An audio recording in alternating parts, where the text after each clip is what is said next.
متن حکم دادگاه قشون شاهنشاهی.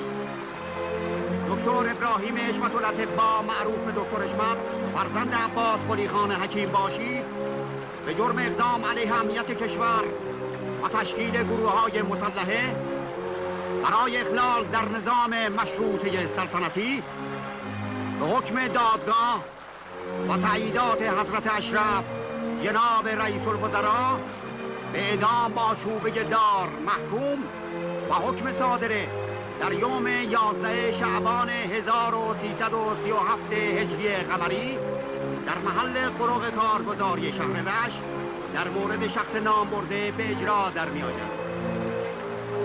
تقاضایی نداری؟ تقاضایی نداری؟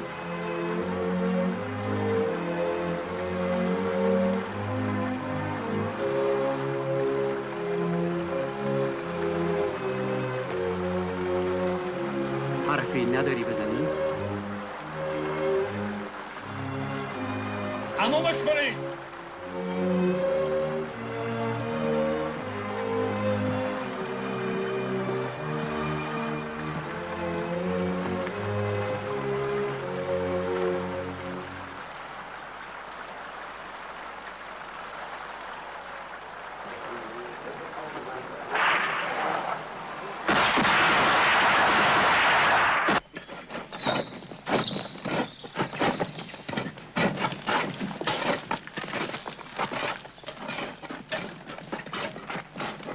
زود باشین جنگلیا، الان بارون میگیره.